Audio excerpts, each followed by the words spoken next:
Hi, my name is Shawna McGrath. I'm a depth psychotherapist and an astrologer, and I'm so happy that you're here. I work with individuals in my private practice where we incorporate astrology, tarot, and a metaphysical perspective into the therapy process.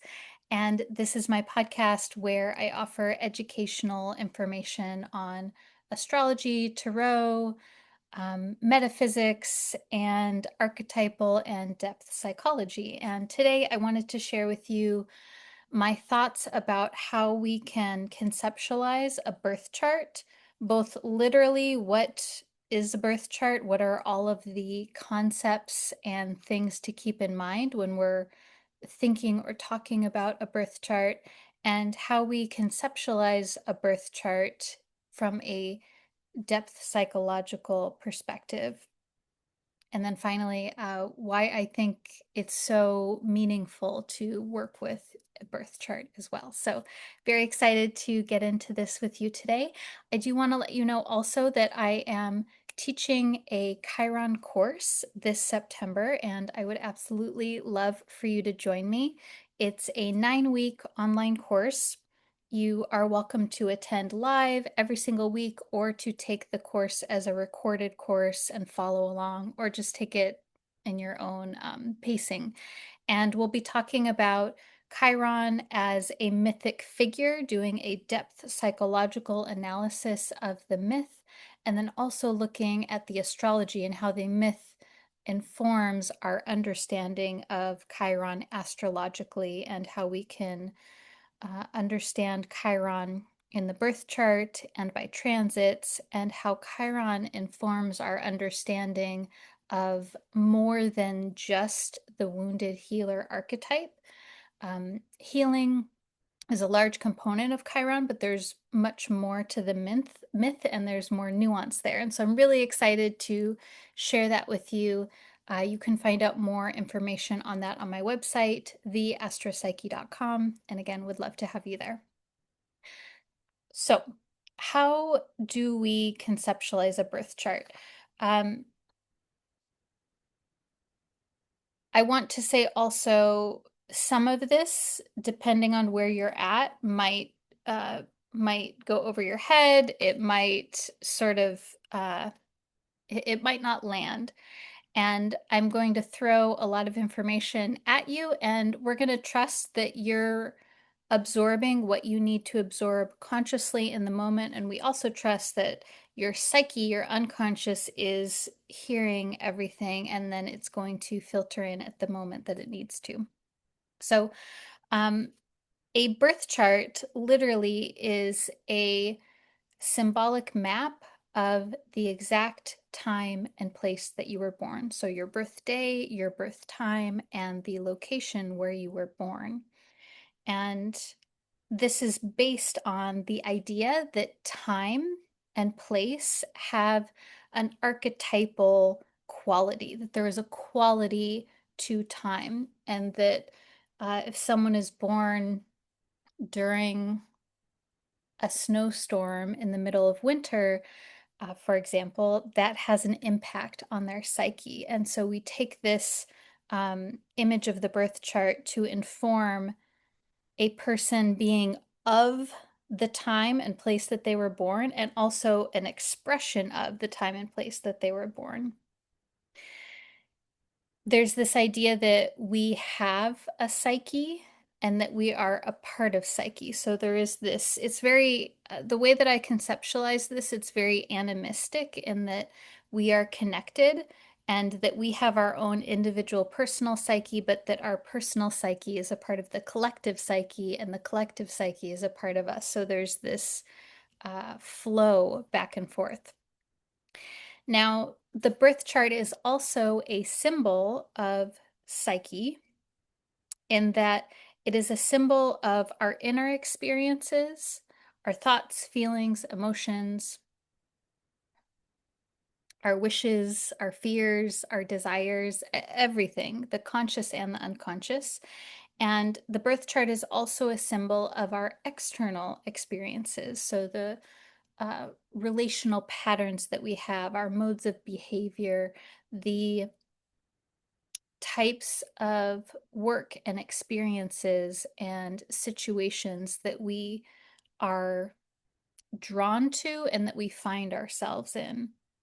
So the birth chart is really interesting in that it illuminates both the inner world and the outer world. And again, this is where there's this connection between the inner and the outer as well. And so in astrology, we're holding that there is this connection, that there is a relationship between what is inside and what is outside. And there's also a relationship between what is personal to you, your personal life and experiences that you've had in this human life. And there's also a connection to collective or cultural experiences as well. Now, what's really important about this is that we're holding that astrology and the birth chart is archetypally predictive. It is not concretely predictive. It is, and when I say archetypal, so what do I mean by that? So, archetypally predictive means that we can guess, predict, imagine, intuit, and feel into a wide variety of themes that may come through for a person. But we can never know for certain. We can never know concretely, this is exactly how this is going to happen. This is exactly the way that it's going to be. This is exactly the experience that one will have. And this is the nature of archetype, is that archetype is infinite. It is so interesting because archetypes are very paradoxical in this way. They give us insight into certain themes,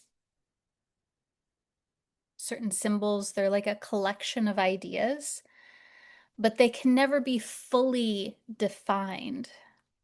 So they give cohesion. They help us understand the nature of reality.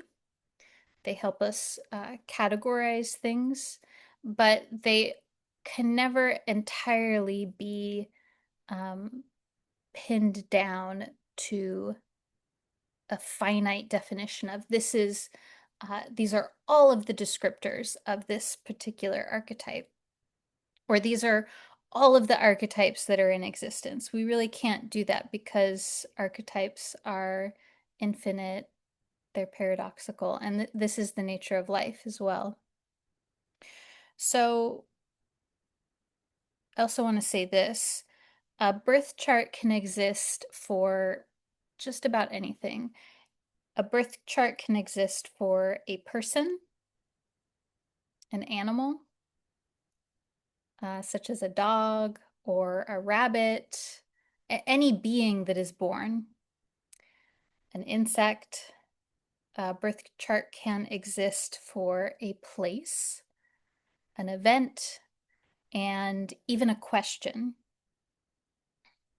So a place, we would say, let's say a home is built and its birth chart would be either when ground is first broken and that home is built, or maybe when the home is first sold. We could take a birth chart for that moment.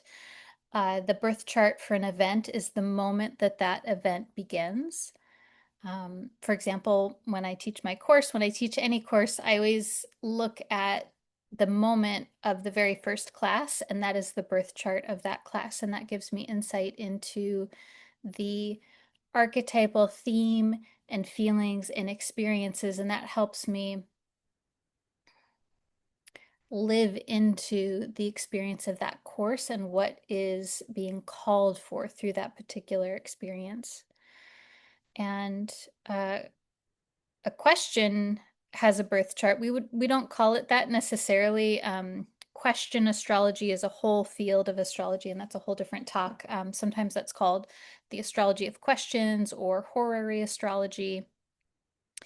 And the moment that someone asks an important question, we can pull the chart for that moment and get insight into an answer for that question and what has led up to that question.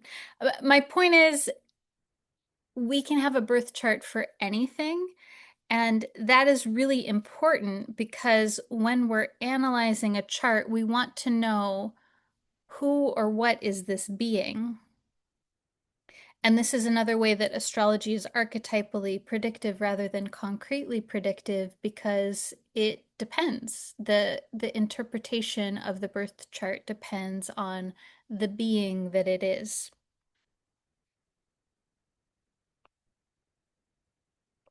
A birth chart can tell us a lot, but it cannot tell us about someone's context. So birth charts cannot tell us about someone's ethnicity, what their gender is, what their sexuality is, their politics, their disabilities, their socioeconomic status, their ancestry, their indigenous heritage. Birth charts cannot tell us these things. What what happens is that the birth chart sort of gets filtered through these contextual experiences. So it's important to consider your context, or if you're reading someone's chart, it's important to consider their context and how the archetypal themes might be experienced given that particular context. And I'm saying this explicitly because I have heard people say that XYZ aspect means that someone might be queer or neurodivergent. And in my opinion, that is not something that astrology can tell us. Astrology can tell us that someone is maybe more prone to be unconventional or that they feel like an outsider, but that's very different than prescribing this is what a person's neurotype or ethnicity or gender expression is. We need to ask someone about those things and then read the chart from there. Similarly, a birth chart cannot tell us if we do or do not have trauma or have traumatic experiences. And I'm also saying this explicitly because I have heard astrologers say that planets in the eighth house or planets in aspect to Pluto denote that someone has trauma in their life. And the birth chart cannot tell us if someone has trauma, if they grew up in a dysfunctional family, or if they experience substance abuse. That is not like that is a more contextual phenomenon. Now, a birth chart can tell us about someone's temperament and their vulnerabilities and where there might be a theme that is possibly challenging in a particular way, especially challenges around family of origin or maybe challenges with a caregiver or extended family or relationships, etc. Charts can tell us about our vulnerabilities and areas of resilience, but how a person embodies their temperament, vulnerabilities, and resilience, that really depends on their context, their life experience, and just their personal journey through life. A person with a birth chart, for example, a birth chart that speaks to a high sensitivity and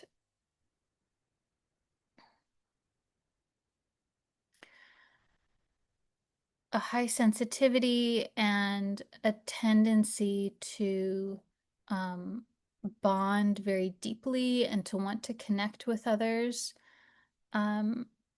That tells us that that person is maybe more vulnerable to be overwhelmed and That is what trauma is. Trauma is an experience that someone has of something that is too much, too fast. And that may or may not involve literal physical harm or violence. That can be a part of it, but that doesn't have to be a part of it. And so I'm saying that because I want us to be thinking about, okay, what is happening? What is my context? Or if you're reading for someone, what is their context? What is their experience? And then what might it be like for them to have this chart with that experience? And so we're feeling into the possibilities and we're feeling into the archetypes without trying to predict literally or concretely what is happening or what has happened. I hope that makes sense. And I feel strongly about this because I think that this is the vision that I have for astrology. The vision that I have is that we move more toward a an astrology that supports folks in dealing with their lives now and that is offering validation, support, reframing, and empowerment to help a person connect more with themselves, with others, and to see themselves in a way that is most growth inducing and empowering. And that to me, um, rarely, if ever, involves predicting about someone's life. That involves telling a person about who they are archetypally, who they could be archetypally, and mirroring back to them. But I don't think it means predicting in a way that astrology has been used for so long. And so that's why I'm talking about this. Okay, so I want to share my screen with you and shift into talking about the chart and the components of the chart. And I feel passionately about this also because when we are looking at the circular chart, there's something that happens. We're looking at your birth chart when we're looking at this circular chart as opposed to a list of data. The circular chart allows us to see things in a holistic ecosystem fashion. And this is how I see a birth chart. It's an ecosystem and there everything is interconnected with everything else. And I find it's harder to do if we're thinking about or looking at a list of aspects or things. And so, okay, these are the different components that make up a birth chart. And you may be able to view it here on the screen, or you can just listen to me describe it and imagine it in your head. So first, there are 12 houses. And we know this because we can see in the middle of the circle, there is numbers 1, 2, 3, 4, 5, 6, 7, 8, 9, 10, 11, 12. And so each section has this little boundary line around it. So the first house is contained between these lines where the number 1 is in the middle. So this is the first house. And then if we go in a counterclockwise fashion, we go to the second house, and then the third house, and then the fourth house. The houses are areas of life, and I find they also have psychological qualities to them. So, for example, the first house is the house of you, yourself, how you approach things. It is also connected to your physical body and your vitality and your sense of self-expression. It is the house of me, this is me, I am it, here I am. And opposite that is the seventh house, which is the house of relationships, partnerships, interpersonal dynamics. It represents the types of people that we connect with, that we tend to be drawn to, and that we tend to draw in. It also gives insight into the types of relational dynamics that we have, and it tells us a bit about the polarity of our way of being. Seventh house is the opposite of how we are. So someone has Leo in the first house, like this chart here.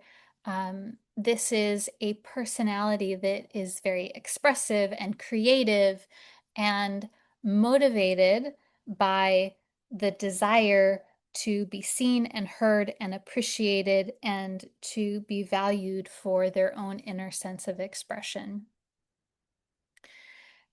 Opposite that is Aquarius, which is focused more on um, the mission, the purpose.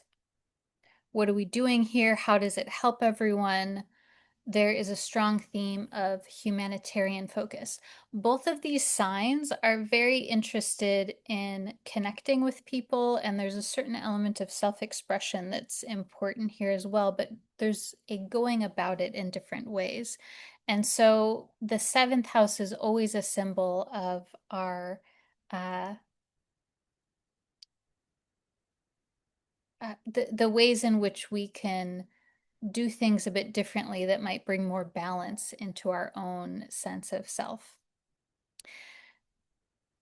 Now, I'm sharing this with you because the houses are areas of life, and also they just have this quality to them that is psychological. So like, for example, someone has a lot of planets in the first house, that person may feel more self-possessed. They may really want to feel seen and heard and feel confident in doing so. Again, nothing is entirely straightforward, so that's a very broad strokes definition. But there's a certain quality of uh, being able to take up space.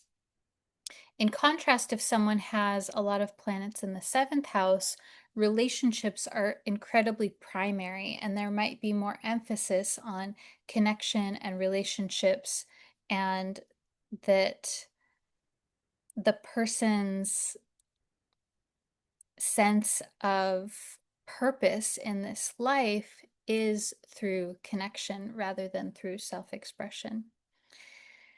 And so each house has its different symbols and qualities, and this is something that when we're working with learning how to read our birth chart, we want to know what all of the different houses mean because we have all of the different houses in our birth chart. Uh, so we have houses, that's the first component here. The other component that's really important in a birth chart is the planets. So the planets are all of these little symbols here. We call them glyphs in astrology, but we have Jupiter here, we have Mercury, the ascendant, the sun, the node, Venus, the moon, the IC is not a planet, delete that. uh, Pluto and Neptune, Saturn, Chiron, Uranus, and Mars. So the planets are psychological qualities also. They give insight into our inner and outer experiences. The planets are delineated, interpreted via the house that they're located in, the house that they have rulership over, the house that they have ownership over. For example, the first house in this chart, Leo, is ruled by the sun. So the sun has ownership over this particular house, and it's also in that house. And the planets also are important and interpreted via the relationships that they have with one another. So whether they are all together here in one house, or if they are 2 houses away from one another, or 4 houses away from one another, or 5 houses, or if they're 7 houses away from one another, each relationship spatially has different qualities of meaning, and each planetary combination has a different quality of meaning. We can think of the planets as like personalities that are coming together and meeting, and then there's an alchemization that happens where they have an impact on one another, and then a third thing gets created. So this is also a part of the birth chart and what we look at. And I think the planets in their relationship to one another is one of the most important parts of the birth chart. I think it tells us a lot about our inner psychic structure, how we think about things, how we conceptualize things, how we feel about ourselves, how we feel about others, how we conceptualize reality. This is all informed by the placement of the planets and how they interact with one another. The signs of the zodiac are the backdrop that the planets are on. And the signs tend to speak to ways of being. I find a lot of value in thinking about the element of a sign and the modality of a sign. So the element is fire, earth, air, and water. Those elements have different psychological qualities to them. And then we also think of the modality, which the modality is sort of like the way of being. And I think a modality is best described as the pacing of a sign and the pacing with which one moves through life. So cardinal, fixed, and mutable are the 3 modalities. Cardinal is initiating, fixed is developing, and mutable is changing. So those are also important things that we look at when we're looking at a birth chart. And the reason I'm sharing this with you today is because I want to name that there's so much going on in a birth chart, and this is why it's so fruitful for us to study our birth chart over our lifetime, to return to it again and again, and to have different interpretations, to have our birth chart read by different people, to read different books, to take in different delineations and interpretations, and to continue to sit with this symbolic map of you, because the more that you sit with this and the more that you contemplate it, the more that the chart can actually open up for you, and the more that you can understand who you are and how you are through this archetypal lens.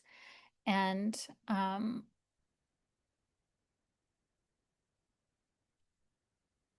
I I am saying that because I think sometimes we want to like find the most important planet or the most important thing, or the new thing now is I don't know if it's so new, but what's your big three? And um the big three being the sun, moon, and rising, and what signs those are in, or maybe even what houses those are in. And that can help give a snapshot. It's very like shareable. But I think there's so much more in a birth chart, and there's so much that comes alive when we look at the whole image and the whole ecosystem and how things work together. Because there are planets in signs, there are planets ruling signs, there are planets in aspect to one another. And on top of that, there's transits, which is a whole other podcast as well. So this means that we're looking at the whole chart and the whole system, and it's nuanced and okay. So let's see. Is there more that I want to? So I, I wonder how this is sitting with you, and I wonder what questions or thoughts are coming up for you as we're talking about this. I also want to say, I, okay, yeah, actually, a couple things here. Number one, a common question that I hear people ask is, what does it mean when there's no planet inside a house? I I want us to like, hmm, I think that question is misunderstanding that every single house is important and that it's not about a planet being in a house. It's looking at what is happening here. So, um, you're probably going to have some houses with planets and some houses with no planets in it. But every single house is ruled by a planet. So, for example, the second house in this chart is ruled by Virgo. Virgo as a sign is ruled by the planet Mercury. And we see Mercury here in the first house. It's conjunct Jupiter, it's conjunct the ascendant. I would even bring in the sun and the south node in this case. And Mercury is also uh, making a really close trine to Saturn. I would say it's also it's in the ballpark of opposite Pluto, though it's a bit wide. It's also making a sextile to Venus and the moon. So all of those things that I just said, we would want to factor that in when we're analyzing the second house. So nothing is in the second house, but we're getting a lot of info about how we can understand the meaning of the second house, which is finances, income, possessions, assets, one's relationship to food and consumption, one's relationship to self-worth and self-esteem and how they feel of value. All of those things are second house issues. And to understand that in a person's life, if this were their birth chart, I would look at Mercury in Leo, Mercury in the first house, Mercury conjunct Jupiter, the ascendant sun, and south node, Mercury trining Saturn in aspect to Venus and the moon, etc. So I would look at all of those things. And I'm saying that, I'm emphasizing that because that's like a planet's not even here in the second house, and there's a lot of data that we can receive. And so I think this is why it's so important to understand or to bring in how everything is connected. It's like this beautiful spider web, and we pull on one part to investigate it, and then we look at where everything ripples around it. Okay.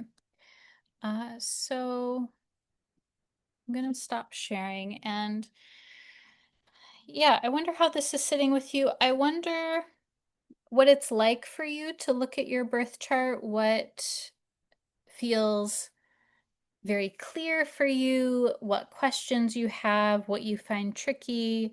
Um,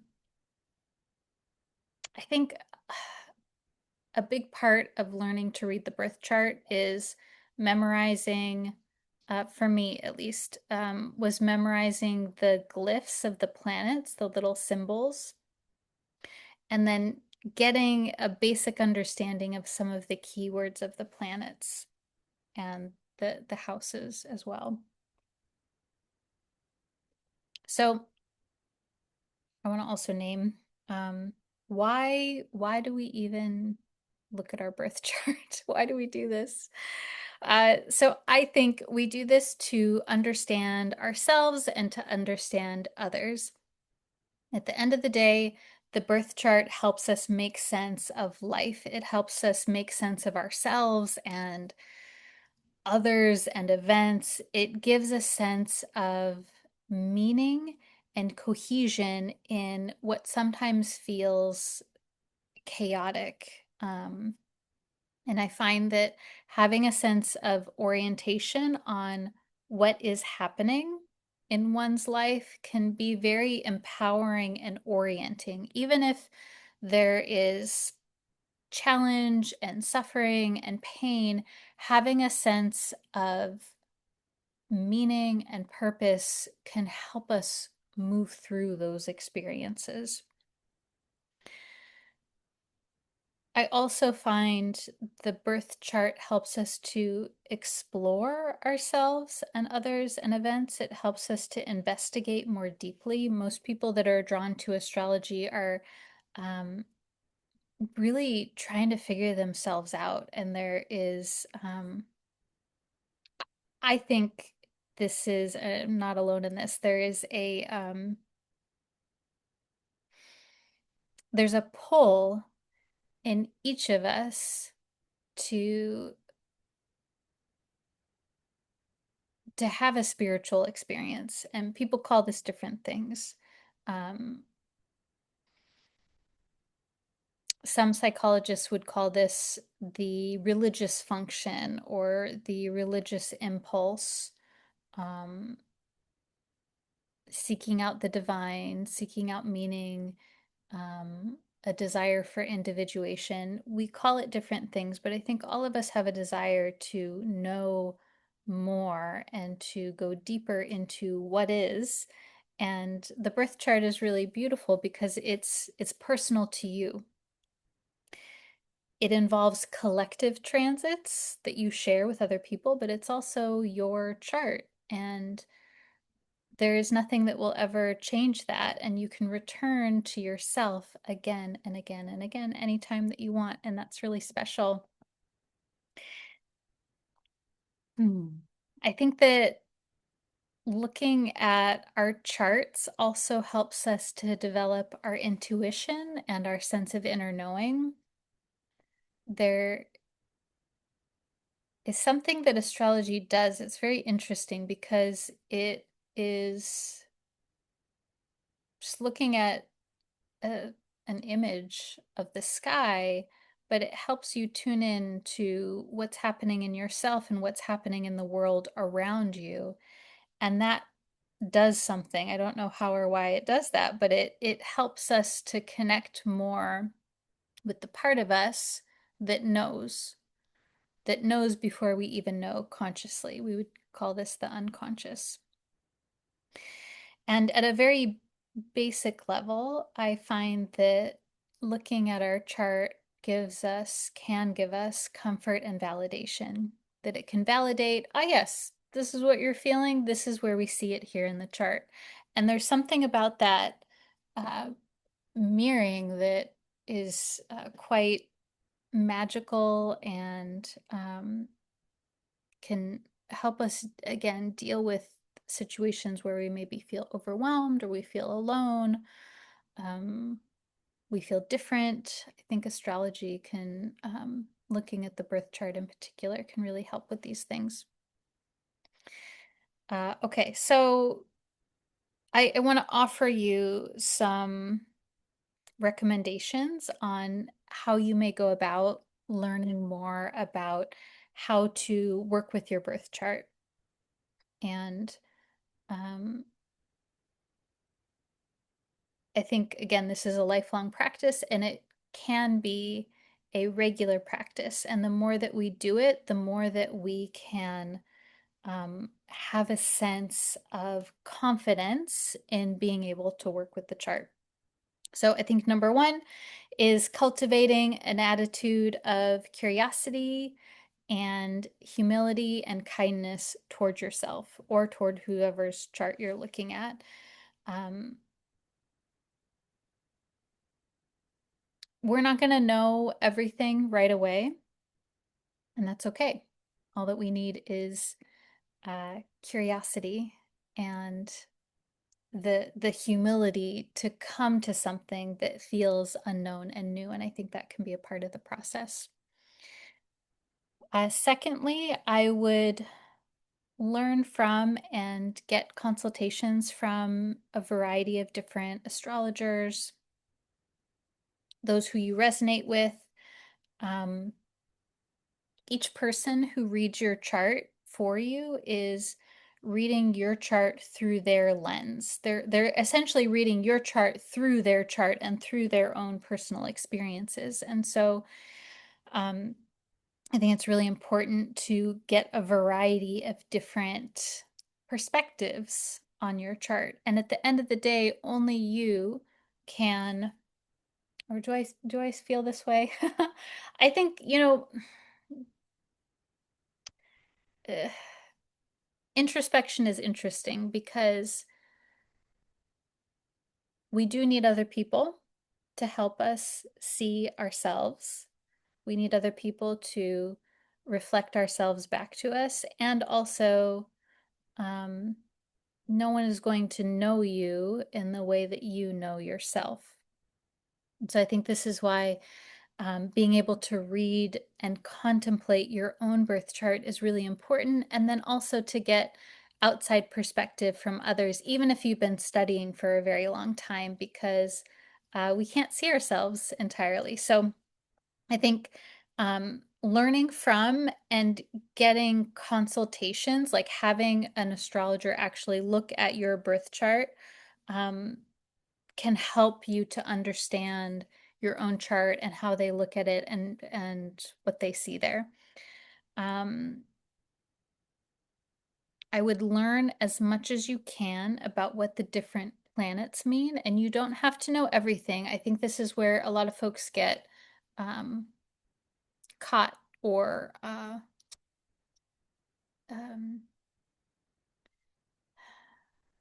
paralyzed is a strong word, but that's the word that's coming to mind. Um, I think that we feel like we have to know everything, and you don't. You just need to know a few little keywords to get you in the door. And then that, because it's not really about memorizing everything, it's about getting a feel for something that can open up your ability to make connections and to free associate, essentially. So I think learning as much as you can about different keywords for the planets, different keywords for the houses, that's fantastic. Like that's really a great start to get you into contemplating your own birth chart. And then this is maybe the most important thing is to look at your chart. Maybe you have your chart and you have a book or two where you've looked something up and you journal about what you're learning, what you're reading or hearing or listening, and what you're seeing, and how that connects or doesn't connect with your personal experience. Where do you see yourself in these interpretations? Where do you not see yourself? What really resonates with you very deeply? What feels uncertain? This process of contemplating, of taking information in and then digesting it and saying, oh yeah, this resonates, or this makes me think of this, or this doesn't really fit. That process is what is going to help you read a chart. And also that process is a part of the transformation and healing that can happen when we work with astrology. It's that taking something in and allowing it to percolate and alchemize inside of you, and then being able to have your own personal experience of it. I think it's great to do this as often as you like, but maybe like, I don't know, every couple days. Maybe you have, maybe that's a lot. Maybe you're like, Shawna, I cannot. So maybe you have like some time once a week that you set aside to look at your chart and journal, or maybe you don't journal, maybe you don't, maybe writing is not possible. And so you talk to a friend and maybe you read each other's charts and you talk it through. Um, if you want to get a lot out of astrology, I think the more that you can contemplate and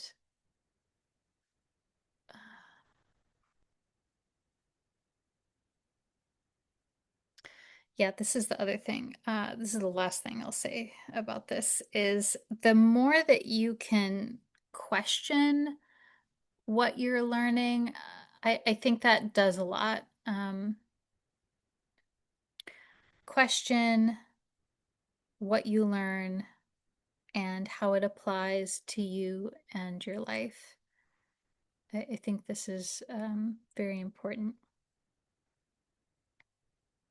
And yeah, I hope you do it. And I hope that you enjoy working with your birth chart as much as I do. And I would love to hear, yeah, your thoughts and what comes up for you as you're listening to this. And I also want to say as well that as I've been preparing for this Chiron course that I'm teaching, I feel like this is a great way to enter into the process also because we're going to be looking at Chiron in the houses, in aspect. And so, even for those that are newer to astrology, this is a great entry point to be able to um, move into the birth chart and transits for that matter. Uh, in a way that is mindful and immersive and takes this more depth psychological and spiritual uh, pathway in. Um, so, yes, again, I'm teaching that starting this September. Um, September 20th is our first class, and I would so love to have you there. It's going to be really great. And I'm excited to talk more about Chiron and all of the different nuances and some of the ideas that I've been having come forward in my study of the myth and in my clinical practice as a psychotherapist astrologer. I am wishing you a wonderful day, wonderful week, and I'll see you soon. Thanks so much for being here. Bye.